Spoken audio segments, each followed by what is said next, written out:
If you don't know what happened with my maker, I could summarize it, but the full video is in the description. Basically, I commissioned someone who claimed to be in the UK to make me a pigeon fursuit.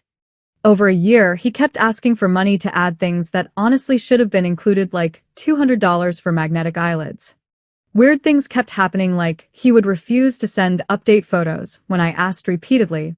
He kept shortening the parts that I ordered, like having the arms go from my shoulder to instead the elbow, and he didn't use the right colors and wouldn't fix it even after I mentioned it.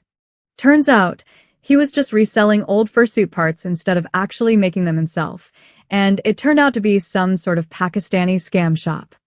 So first, I contacted PayPal about this since that's where I paid from, and of course, they were saying that it's been over 6 months, so they can't do anything about it, and to contact my bank. I went to my bank's Safe Credit Union and filed a dispute.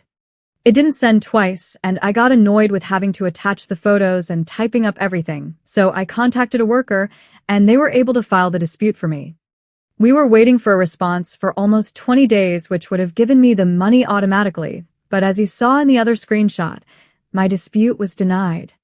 The transcript is quite small, but they said, "Upon reviewing, I do see that a dispute case that was submitted for a group of PayPal transactions was denied due to the merchant providing proof of authorization. Since we did not have rights to continue the dispute, we are not able to further assist with the charges." Yes, I chose to pay Rose to make me a fursuit. The problem was that I paid him to make me a fursuit, not resell me used parts. I had paid him with the intent that I was going to get a handmade fursuit, and because he ended up not doing that, he had scammed me and attempted to give me a product that I did not order. I don't understand how the bank couldn't tell that I ordered one thing and Rose was trying to give me another. I bought a fursuit, and Rose was trying to send me a used mattress, and the bank thought it wasn't refundable because I got what I ordered. They continue, after having an analyst review your dispute case further, they stated since we were unable to move forward with the dispute due to it being rejected by the other financial institution, they advised for you to contact PayPal directly for assistance with this matter.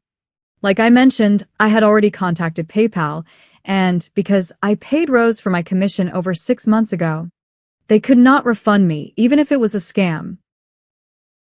Basically, I was screwed and had to deal with wearing the fursuit I didn't even want. But the thing is, I wasn't even going to get a fursuit. Rose does not have my address, so they can't ship anything, and going back to Twitter where we talked, I find out that their account was suspended for being a scam account, obviously. So even if I did want to tell them my address, which I won't because it may get swatted, there was no way to contact them. Our messages were even deleted, so I can't even try. So, now what? I can't even file a claim with PayPal because it also falls under the 180 days. I'd need to file a dispute before I could escalate it to a claim, but I can't even file a dispute because it's been a year since payment. Additionally, a claim would mean that I had received the fursuit and that it came to me not as described, but like I said, there would be no fursuit arriving at my house. I'm honestly at a loss here. I tried my hand at making a fursuit head, and I really didn't like how it turned out, and I wanted someone who actually knew what they were doing to make me a suit. I was planning to use the $5,000 to commission a fursuit from an actual verified big maker, even if it did cost a little more, to avoid another scam. But now I'm finding out that I'm not even going to get my $5,000 back or even the rancid fursuit that Rose was claiming he made.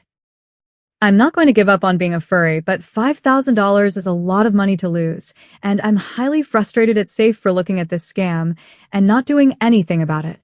My week has just been so bad lately. My wisdom teeth have been agonizing me, and the extraction has been being pushed back for 3 months now. I'm being harassed by a bunch of kids at the moment, and I woke up to find out that not only was my dispute denied, and I lost $5,000, but also I was chosen for jury duty right before my very important calculus test, and I'm unable to opt out of it. Life sucks, and I don't know what I did so wrong to deserve this.